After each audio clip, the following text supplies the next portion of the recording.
I've got Rob's stopwatch here, and I'm going to be very careful of this. Thanks, Rod, for that fantastic introduction. This is a really strange mic for me. Is that clear or not clear? I can't tell. Okay. I came kind of mostly prepared, and then when I was sitting down, I decided I was going to change it and read something completely different. And then when you gave that really fantastic introduction, I'm thinking, well, maybe I'll backtrack and go back to something else, which is okay, except that that really might mess with my assessment of time, and my assessment of time isn't great on the best days. So I'm just going to wing it up here then. Are you sure you can hear me? Because I can't hear myself very well. So I'll read, it's the third section from Post Apothecary. I'll read that. I'm actually going to make a note, because I am very terrible with time. It's 8:57. I may depend on you later to tell me the math on when I should stop.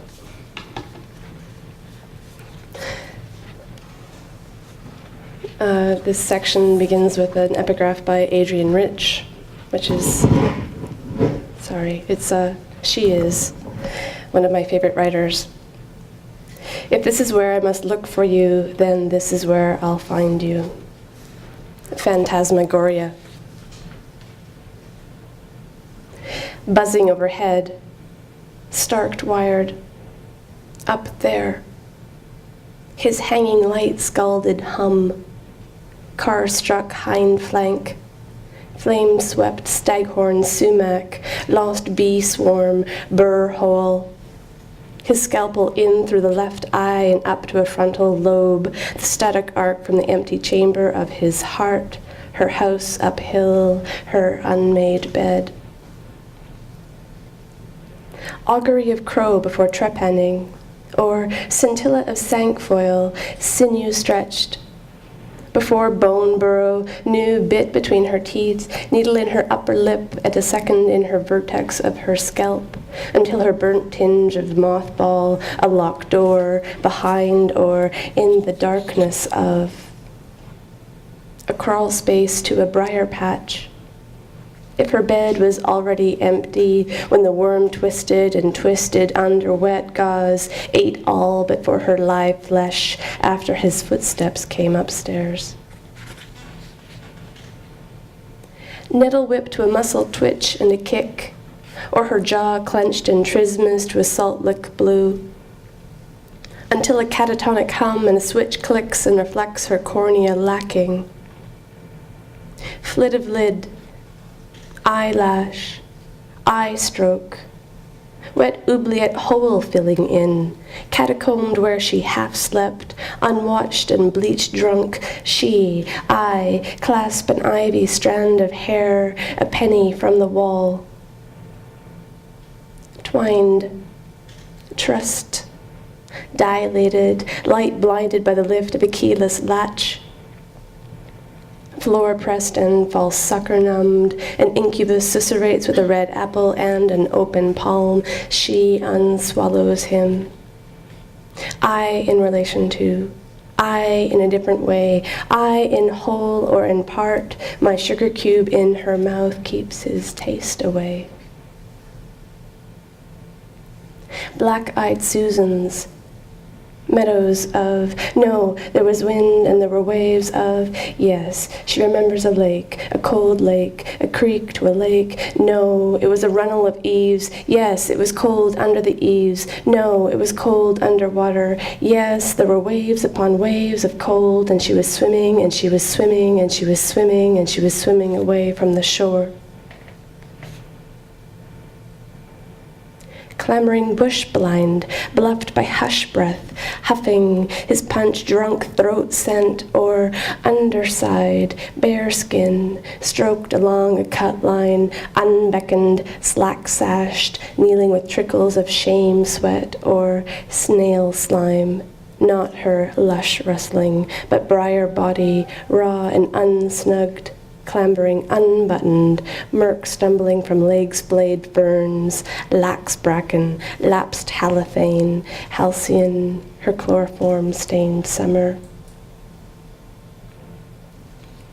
If lithium brought a calming effect, or if he were not he, if he, you, the school director's boy, or if she, I, tied to hooked beam, if she, I, in wrist twists and rope burns, or she, I, by horse straw, or if you flipped the matchbook in your hand, or if you would have just talked and not held me down, and if she, I, were not I by those ivied walls. So I'm going to leave that there for now.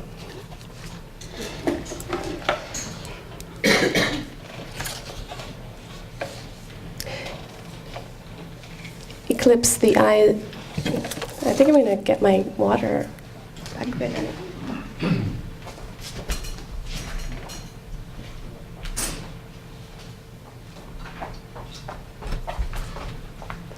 Well, they're kind of tongue twistery, so it's difficult for me.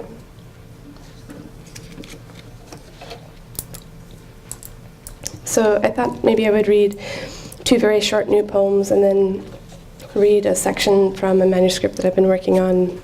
I had been working on, and I've stopped working on it. I'm letting it incubate for a little while, and the little while is turning into quite a long time. I've been letting it incubate for probably 2 years. So some of you may have heard part of it before, but you can worry about that. I have enough to worry about. Eclipse the eye of the room. Open the mouth. Breathe you in. Hold the breath. Of course, the inevitable rupture in my chest from the heart's opening. Have courage, you said. Try to keep your eyes open until you can't. Afraid, she takes her own hair by the fistful. Deserving or not, your darling denunciates herself, offers meek penitence with a punishment. This is unacceptable. Each privation forbidden to her, by her, gradually, gentler affections become more harmful, vengeful, seething. Stupefied, she confuses murmurs with furies, shuns night company. Another year of sad narratives, you are not capable of being moved. Apologist, you seem different. You want a more decent, measured speech, simpler language. Your darling concedes she's always been present from the beginning. Her entrance was neither deceptive nor delicately feigned. Broken. Bitten hands. Your darling explains her manic humiliation, calm as constraint. Each agitation won't cease to affect her. Bitten hands, bitten lips, the eventual provoked convinces you. The inappropriate, of course, reciprocal. Your darling repeats. Your darling is hysteric, sickeningly, always willing to please. In such a state, she is not a sonorous body, but a nervous type. Your darling offers sympathy in delicate subtlety. It's certain that she can't explain association, her excessive complicity in proportion to, at the same time, responding to your state of vigilant debasement. Who celebrates a shriveling? She turns her back upon tightening deductive. How perceptive your closest contradictions. She is uncertainly citing against her lack of extravagance. Poise, charm, reveals her strength in proportion to her weakness, vainly sumptuous, discriminately personal. Your darling returns with uncontrolled moments of subjective joy, unmeasured, forgets how quickly, assuredly, she once withdrew. Her ruse is a ruse, and ceaselessly. She gave up. She abandoned heart. This is the effect of vitriol. Deflect the unelaborated regarding events. Vanquish content. Your darling is vulgar in all of her violet forms. Each subsequent act derived from the gentleness of brief pleasure. She meant to, didn't mean to without discipline. At threatening speed, her taint spreads, fails to create a whole new literature. Your darling is vain, insufficiently restricted. Her text is precisely lacking. She hesitates in proportion to the way that you have her diminish. This is an aspect of repetition. In fact, this is constant, in accordance with failure. When your darling is surrounded by others, she hears the detailed various, she said, she did. In more recent times, she is less legitimately constrained, the effect of remorse. On account of intricacies, your darling shall choose an example. An example might be taken from any burdensome note. Another example might be taken from elsewhere. There shall be no confusion about her admittance. Her resistance was not exceptional. Her supplice, after losing restraint, exquisite pain. If there was no complicity from the beginning, at a certain point, intimacy, she was foolish, reticent, her handwritten missive, envoi, encent, an epic peculiar to her, less reasoned discourse. Her barbarous aversion, remittance, a proposal you take frightful, nothing more than this. A ritual interrogation, a prolonged succession of questions, without vindication. Your darling writes, cuts, repeats as often as deemed necessary. A frivolity, your darling leaves you untouched.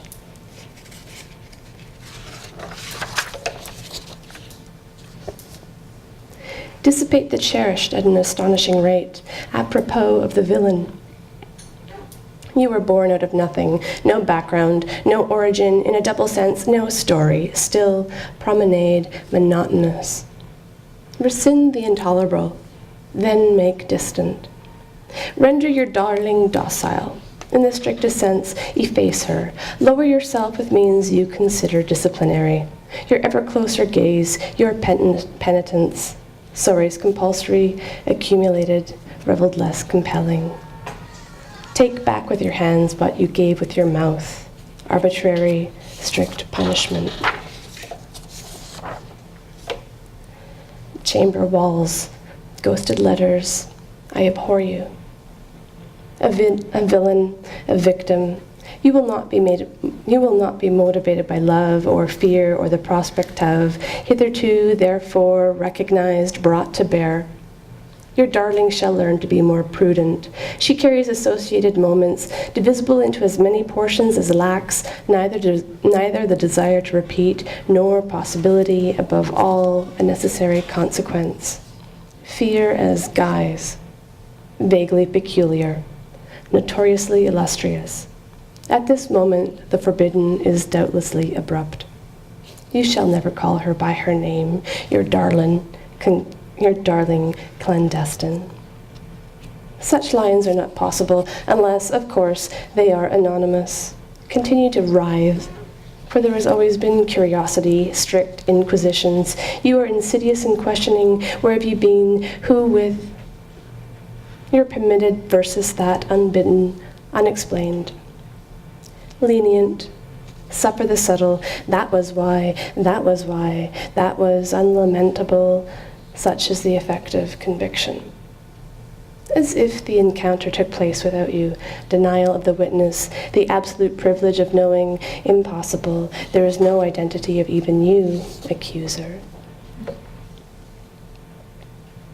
Assume this is based on this, truthfully even, fact perhaps, only responding to the unembellished recent.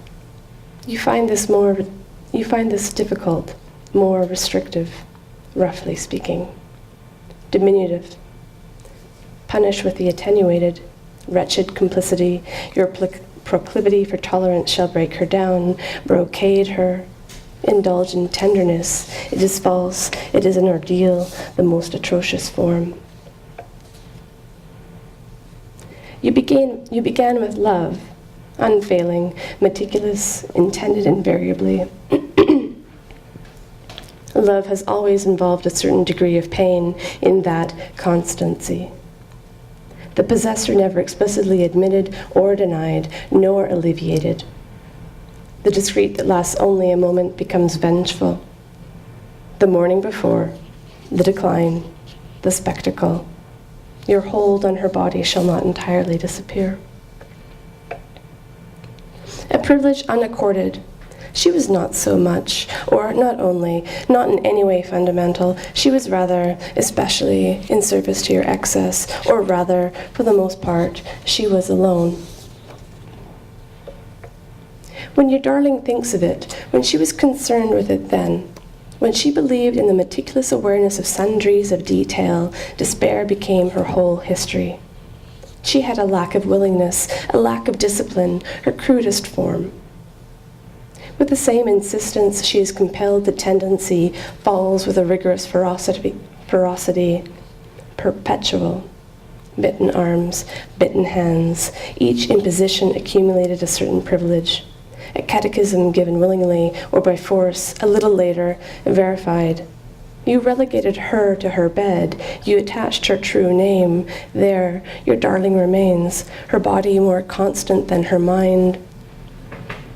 Beside herself, each confusion interchangeable. She comes alone, she comes happy, still. Be reassured, at this moment, a little death is a type of succession. In this sense, she succeeds.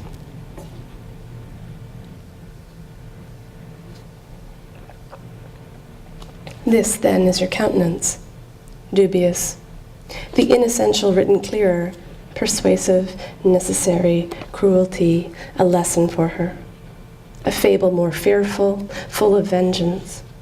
There shall be no end to your ridicule, her dressage of obedience, deportment, her mere glance, gesture, she responds to you, docile, detached, leaves, no longer terrified, abandons every letter. Gradually, with the same insistence in prolonged succession, passing days of pain. Permit your darling her privations. The ordeal again, not as you might imagine it, greater or rendered lesser, bearable. Her body's habit of opening, that is to say, she is undisciplined through each reciprocal gesture, aside from your attentions. Lastly, nonetheless, her subtle subjection, mediocre through a series of minor distinctions assigned to her place, she shall leave it, she said, she did. Expressly forbidden. Your darling detaches her role. The moves of your hands, useless, insidious, deceitful, her being without being seen, constantly under gaze, discreet smothering. You are not comporting properly, strong hold of her body, she is flawed, most flawed, no, specifically, you are rigorous, don't. Begin, each piece of her displayed, look who can, neither heartened nor consoled, she is vigilant or not sleeping, you are not moved by any of her outward signs, deem this necessary. No doubt, each redress of hostility shall spurn you, your scandal, delinquent, portrayed out of proportion, affronted. No doubt, her incorrect tone becomes baleful, an example given to others. She's an example given to others. She dared give an indirect reply, sudden cunning, slackened, shameful, lingering, severely inscribed. She shall not cease, her most horrible cry. Word for word, her subjection, she lives wicked. She weakens your dreadful theme of its content, her meticulous decline, vulgar. No ruin referenced fundamentally by herself, corrective, punitive, she shall not forget, not only, but also and not only the coercion of her body closing when once such wetness. A tired discussion. An aversion written barbaric, first as a discourse, then directly austere, without rigor, without ferocity. Sensibility shall not express fear, benevolence attenuated contrary to fact, your most vicious affinities, unceasingly antecedent. You should have not been surprised. No trace of you in her, no smell, you of no name, of course. She fails to acknowledge your dishonorable amends, each duress scarcely credible, wearing no clothing. She shall lie, that is to say, declare weakly. She shall undress herself, press her back against the cold floor. The art of rectifying, without interruption by the slightest punishment, a whole series of coercions, verdicts, confusions, above all, each in relation to her limitation. Diffused to avoid the obvious entailed, her unwilling affliction, no desire, nor the possibility of desire, a scandal vanquished. You shall find nothing in her lines. I think I have, that's it. Thanks.